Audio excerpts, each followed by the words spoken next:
All right, welcome, and welcome back. This is the Something Ventured podcast. I'm Kent Lindstrom. I am your host. My guest today is Mike Stutz. Mike Stutz is a director, an actor, a producer. He does TV, he does films. He's a Hollywood guy. You've heard him on this podcast before as one of our favorite guests. But Mike is doing something else. He's protesting the current United States administration. And that in and of itself is a very noble thing to do, but not particularly remarkable. A lot of people are protesting the current administration in the United States. But Mike is doing something special. He's figured out a way to hack the media, to get the media to pay attention. In this podcast, we'll explore exactly how we're doing it. You're going to enjoy this, folks. This is the Something Ventured podcast. I'm Kent Lindstrom. I'm your host. All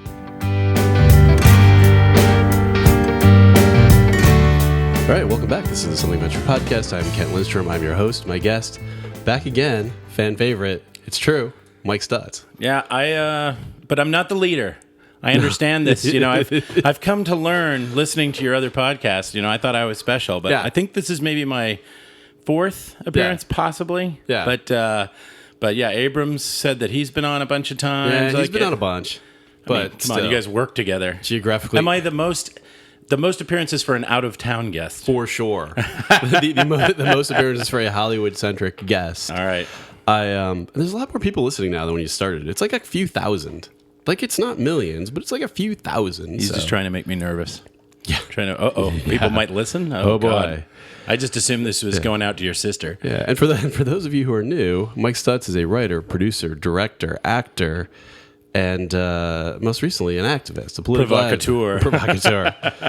And so this podcast, let me just walk people down this path. We are going to talk about politics, but this is not another political podcast. Yes, we will make a vow at the top of the show that we are not going to get into long political diatribe stuff. Yeah. We will talk about the mechanics of what I do, but not the bigger picture. Yeah, we don't need to be fair and balanced. Like, we don't need to, Trump. We have to have the Trump supporter on and the non-Trump supporter on. but mostly what we're talking about here is the concept of how you hack the media. And this is a really interesting story, and I thought it needed to be told. And I'm not sure really kind of how to unfurl this one, but I can start with a question I've had about politics and media and how a certain thing has worked, and then we should talk about your organization, Useful Idiots, does, and then more interestingly, I think, how they do it, because sure. I think it's very interesting. So here's the question that I have that's been kind of bothering me since the election, like from an intellectual perspective. Yes, and that is what's been bugging me since before the election is that there would be this thing where the candidate Donald Trump would say something, and it would just be clearly some horribly disqualifying thing that he would say, and yet he would then go on to win whatever it was, and then everybody would just reset, and then it would happen again. And after this happened about 1,000 times, I kind of started saying, hey, for some reason it doesn't seem to have an effect. And to this day, I feel like I still watch CNN or whatever it is, and they'll be like, Donald Trump did this, said this, he tweeted it, and it's completely inappropriate, and you'd be fired if you were running a McDonald's if you did it. Sure. And yet he did it. And for some reason, that just doesn't seem to work. Like, that doesn't outrage enough people to make any difference, or enough people in the Senate or the Congress. What is that concept where you're just like, I know in my brain that disqualifies you, but it doesn't? Well, I don't know how conscious it is. I think a lot of people give credit and say like, oh, well, this is all this master plan, and maybe it is. I mean, maybe he's just known this because he's been in tabloids from the 80s on or earlier, and certainly had a father who was also in the public eye, so he does understand very well how the media works, and that will tie back to what we're going to talk about later.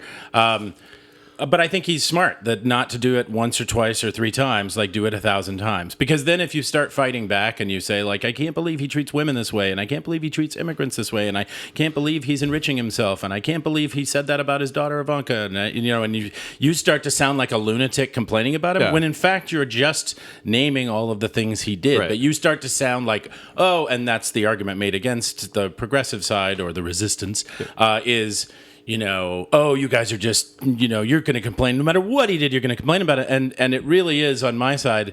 It's like, no, just do something normal, and I promise you, I won't. Just be a decent human being, and I'll actually back off fairly quickly. I am not requiring you to do my political agenda. I get it that I lost the election. Just don't be an utter asshole. That's all that's being asked. Well, and I think there's the difference. I mean, they're the Trump people just tuned out. So nope, no more politics. But he's a fine man. And, I mean, it is just I guess the hack from his perspective is that as president, to simplify it, if he does something, the media's got to cover it. Yeah. Like you can't not cover the president, doing something. And then when they do cover it, I guess by definition, they're not covering something else. Well, he wins because if they do cover it, then he says, "Oh, you're being unfair." And if they don't cover it, he says, "Well, you're not covering the things I do. So you would have covered Obama or something." So he sort of, and this is not new. I mean, this goes back to dictators, Stalin and Hitler. And no, I'm not making the comparison. I'm not saying he is this, but this is a strategy that that using a lot of misinformation, filling the market with tons and tons of information to the point where you can't tell what's true and what's not, and then calling everything fake news, sort of plays into what he needs to happen, which is that they want people to give up. They don't care if you fight back. This is the challenge we run into, is they don't really care if you fight back because they'll just say, "Oh, lunatic left," and all these kind of things. But they just want you to give up. They just want you to let go and drown. They say that when you drown, you fight and struggle, and then finally you just let go. Wow. And they want, right now we're kind of drowning. Yeah. But we've been underwater a while. Yeah. And they're probably not wrong. I already see it with other activists. I've talked to other political activists who are already sort of burnt out, who are, who are fighting the impulse to just be like, man, it's too much. I can't get out there. And so I just have to say, it is up to you. Yeah. It is up to you to bear witness. It is up to you to step forward and say, I see what's going on. I don't accept what's going on. And I'm going to continue to be there on that street corner. Yeah. I do it on a personal level too. There's things where I'm like, because it's true, you're outraged. It's all ridiculous. You're like climate change and this and that. And then once in a while, I'm like, there'll be a couple things where I'm like, I don't care about that one that much. Like the tax returns, I've always been like, I don't know, if Hillary Clinton said my tax returns are private, like I care and I want them to release them, but I'm not as exercised about that. Yeah, I mean, I could make we could certainly get into discussion, which we won't, as to why that is important because of his business ties. He's very tied into a lot of pretty unseemly characters. But yes, I hear you. But they're just on issues. There's so many issues. I'm like, okay, do I really care about? Maybe I care about the climate change stuff, but is he really like? Did Barack Obama do that? Does anyone do it much? Like dismantling the EPA? Sure. Yeah. What are you going to do? Well, and it's all very predictable too. Like people always, can you believe that? Like he hired the guy who run the EPA who's like kills whatever ducks. You're like, yes, that's exactly the person I think he. I'd be shocked if he hired like some. That is on message? Correct. He is fulfilling an agenda that should not be surprising, but it should be shocking, if that makes any sense. Yes, you understand he's going down this path, but that still doesn't mean it's a shocking path where you just, say you just really don't care. Yeah. You just don't seem to care. And maybe that's a libertarian argument or, that look, the government's not in the business to help you out. Yeah. We're just protecting the borders and good luck to y'all. Yeah. Yeah, and so as people kind of exhaust themselves, there's another thing where you exhaust yourself, and it's with the complete frustration with, you think that there's some logic here, and I guess maybe there's not. You think that there's like justice, but when somebody says, for example, CNN is ISIS, like you may dislike CNN, you may hate the people on CNN, you may think it's ridiculous, but that you actually think it's ISIS seems so completely ridiculous, and yet the people who say it seem to kind of believe it. Well, this goes back to the sort of Orwellian, this goes back to the strategy, which is just keep saying it and keep saying it and keep saying it, and eventually enough people will just parrot it back. And we should say at this point that, because we haven't really talked about it, but I am a political activist, and I am at a lot of rallies. I am on the street. Dealing directly with people. So I certainly have these discussions with people wearing fatigues and threatening me. And you get these these rote recitations of things that you've heard it before. I can almost tell you their argument word by word because it's very, very similar. It's clearly come from, Alex Jones, or it's come from Fox News or whatever. And that's not to say that a lot of progressives might not say something, word something fairly similarly, but it is, the right has gotten very good at bullet points, talking points, and follow your talking points. And they've media trained their followers better than the left. Generally, progressives will then give you a long, heartfelt story about why, this is important and why this pipeline's a bad thing. They'll talk to you for 5 minutes, and part of what I do is provide those sound bites, is provide 15. Now, someone listening to this will be like, well, it sure doesn't sound like it. But I'm better trained when I'm not talking to a friend and drinking wine. Yeah, we'll get there. But you see, you can't run your 2-minute heartfelt story on a news show, and you can't quote it in a newspaper. So you may have convinced the reporter who's talking to you, but it doesn't matter because it will not be conveyed in the media. They're not doing a think piece on you, guy on the corner. Yeah, I heard it was an interview with the guy who runs the Economist for the U.S., and he's a pretty dispassionate guy. I mean, obviously, he tries to keep his own politics out of it. He's just trying to understand what happened in the election. And they were asking him in this sort of incredulous tone, it's probably CNN or something, why are these people voting, for this guy he's gonna get rid of their health care? Oh my God, that makes no sense. It's the same thing. Like, why is he a billionaire? Like, why do they like him? And this guy said, if you interviewing Americans, and not say dumb Americans, this is just like the fact. He's like, 30% of them can't identify which of the two parties, Republican and Democrat, is more conservative. Like, if you say which party thinks you should spend more money to have more services and which thinks you should spend less money, 30% of Americans can't identify them. So he's like, do people not know the nuances of what the healthcare bill is going to do for them? He's like, yes, people do not know. Absolutely. You're 10 steps beyond what they don't know already. Like, in terms people of are busy. They have lives to lead, and it is wrong to take the lesson, oh, they're just idiots, and people do have other priorities, and they are doing other things now, or they just start to feed from the same news sources, and that's important, right or left, to vary your news sources. Make sure that you're getting a sort of fuller picture so that you can make some choices as to what you believe, what you choose not to believe. But you do have a huge percentage of people who, can't identify the state next to their state, can't point out England on a map, those kind of things. All these being geography things. Apparently, geography is very important to me. Like, where? Where's Nairobi on a map? Come on, people. I'm not sure if I can nail that down or not. So yeah, exactly.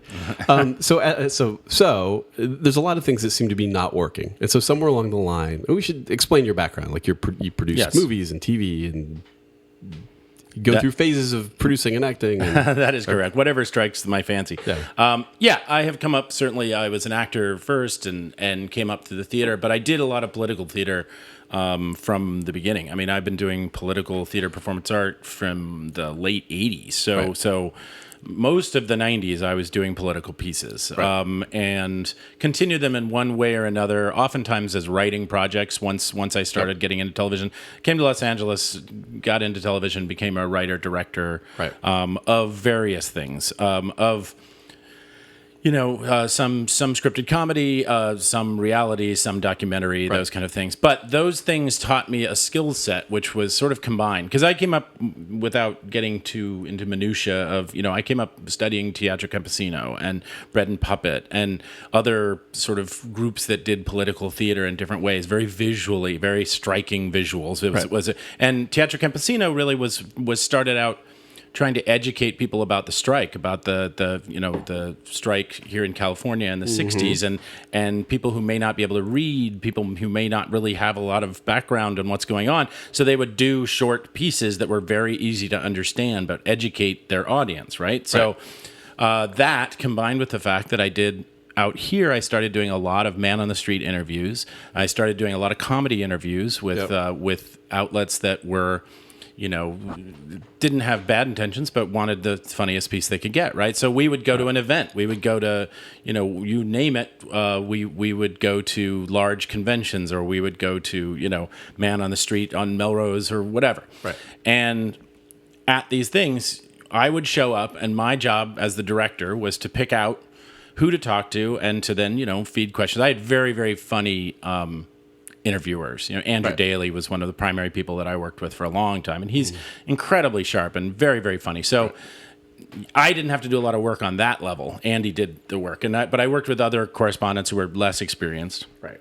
And so you would look for the weirdest looking person in the room. You would look for the craziest looking outfit. You would look for the person who you went like, that's going to look great on the show. Right. And then you would talk to them, and you would elicit whatever answers they could provide. And then you would probably talk to an organizer or someone in charge, and you would talk to a couple of randoms. So you had a range of people you could draw from, but inevitably you use the person in the craziest costume. Right. This gets to when you're a progressive or you're in the resistance, and probably if you're on the right too, they probably get really frustrated with their lunkheads who give the bites. Right. You get frustrated because you'll watch a rally that was a really important rally and something that in a cause that you really believe in. And here's someone, no offense to hippies, but there's always like a sort of hippy dippy, groovy person burning sage and talking about like, hey, all we have to do is get in touch with our inner child, and watch, I'm going to do my dance for you and bang my bongo. And you go like, oh, that was not what this rally was about. Yeah. That is not the idea we're putting across, but that person made the best visuals, and therefore their word becomes your word. They become your representative. Yeah. So we started a group called Useful Idiots. Yes, we understand that that's used as an insult.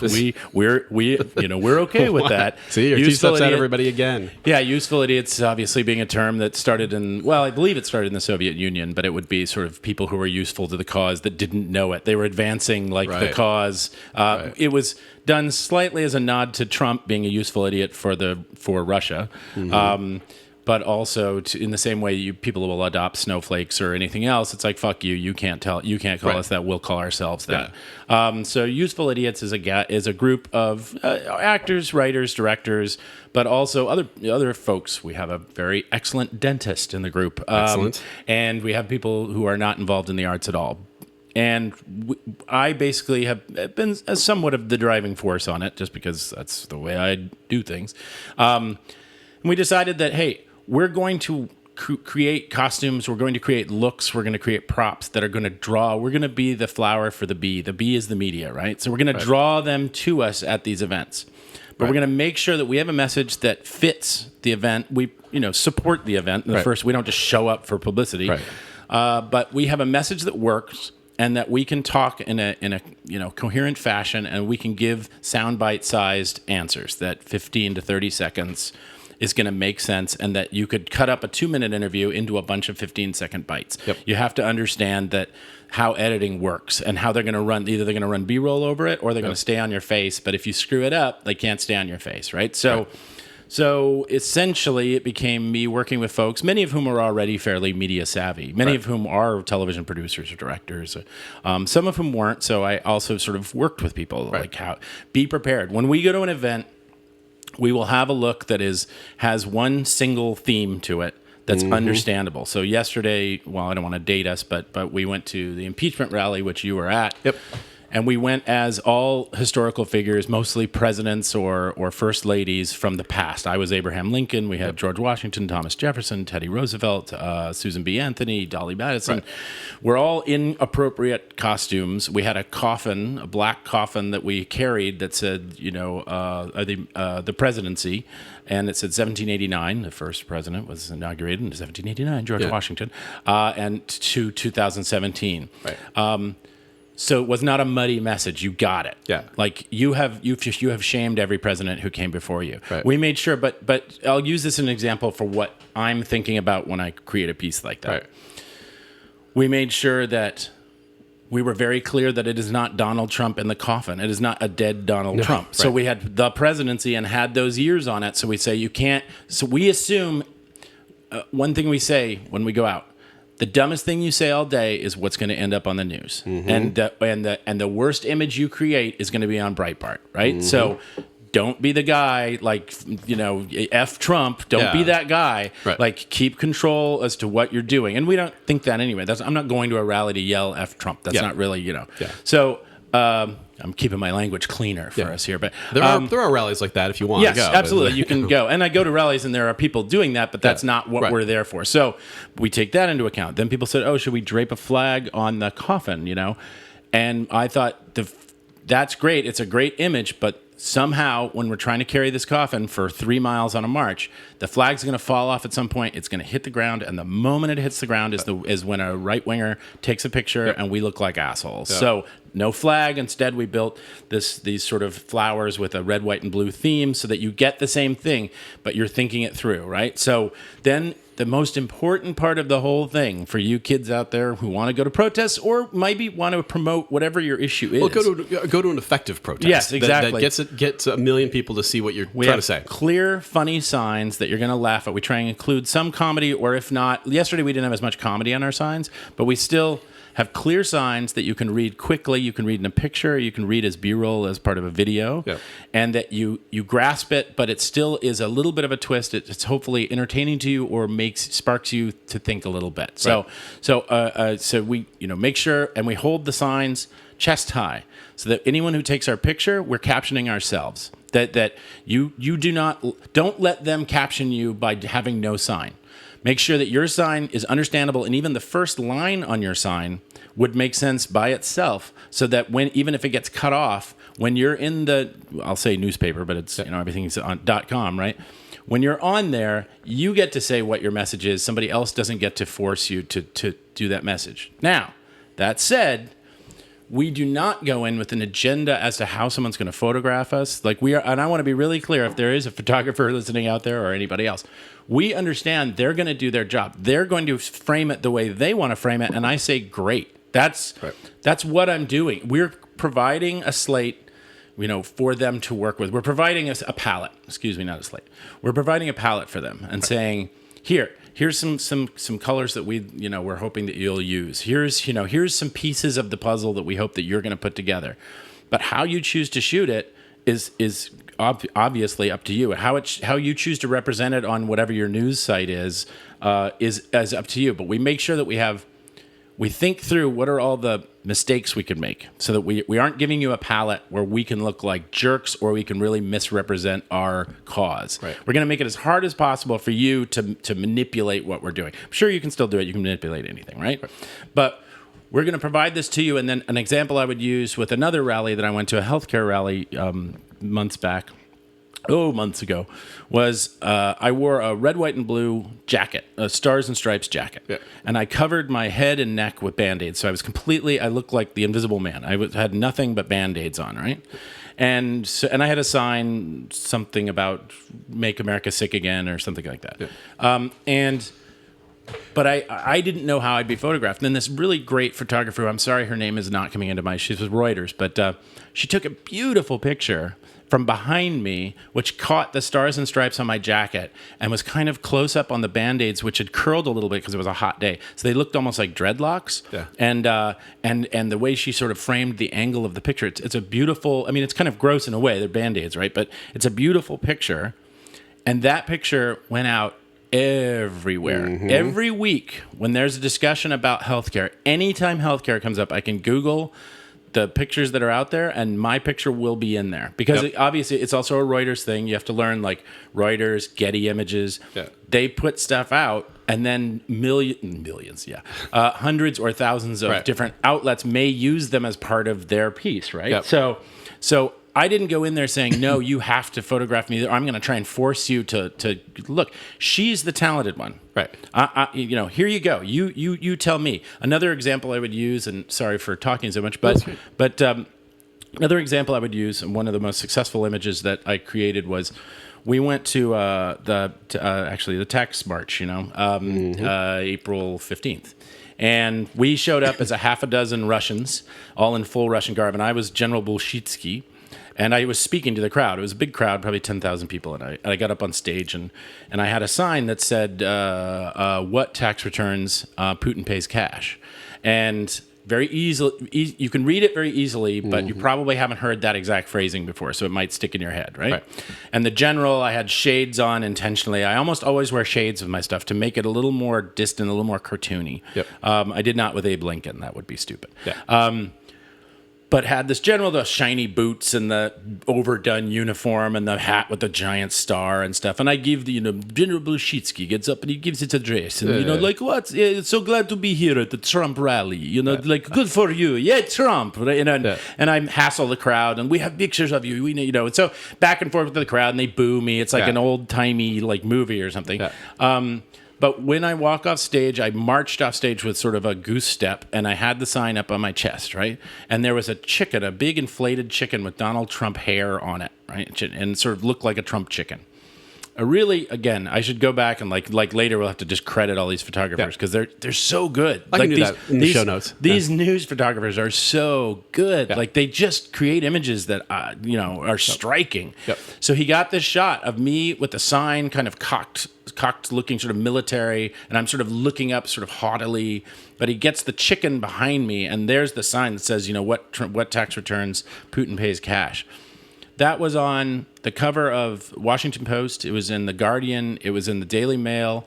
It was taken, I would guess, over 100 outlets picked up that particular image. I had a friend in Tokyo call me, and he was like, what is going on? Your image is everywhere around Tokyo, like on the digital screens, right?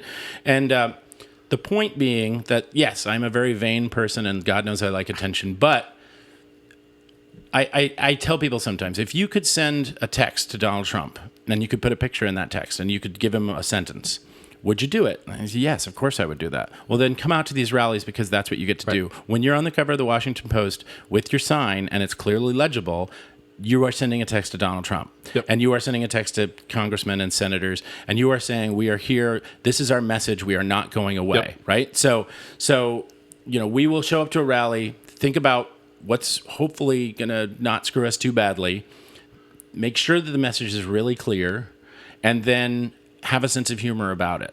We don't approach it with this overly earnest kind of, this is, you've got to listen, this is so important. Right. Even though it is, right? But I come from comedy. I wrote comedy sketches and comedy pieces in the 90s. Even all the political stuff I did was always comedic, and I would always try and sort of push the boundaries a little bit with that. And the work that I do in television, much of it is sort of comedic bordering on offensive, right? So we make sure that we have a sense of humor when we're not only creating the work that we're creating, but when we're dealing with the crowd as they're around us, because most of them will be supportive. We're at rallies, right? But we do run into people from the other side, and we don't engage on a level of getting into a big shouting battle, or we try not to. Well, because I would guess that then that's, as I understand it, if you're the press, you show up, you're like, I need a story. Mm-hmm. Like a bunch of people hate Trump is not really a story. Like we know that. So if you get into a fight. That's a story. That's if I'm wearing the Russian general outfit and I get in a fight and the guy in the American military garb, guess who's the asshole? Me, because I'm wearing the Russian garb, right? Right. So yeah, absolutely. You have to make sure that you're controlling yourself so that you aren't giving him the opportunity. And actually, at the impeachment rally, it was clear that the press wanted the story that was, these two sides are fighting with each other. I should say, at least here in Los Angeles, and it's very different in Arkansas, I'm sure. But you have a rally of 3,000, 5,000, 7,000. People saying Trump is terrible, we need to do this, and literally 30 people from Trump's. They're always on the same corner. They're always in military garb. They're always waving a flag and holding up a Bible. And it gets represented as there was 2 rallies yesterday. Right. Was there 2 rallies yesterday? Right. There was a rally, and then there was some angry people in a corner. All right, folks, we'll wrap it up there. No reason to be lingering. Try to keep these things short, but we'll be back next week with the second part of my conversation with Mike Stutz. This is the Something Measured podcast. Thanks so much for listening.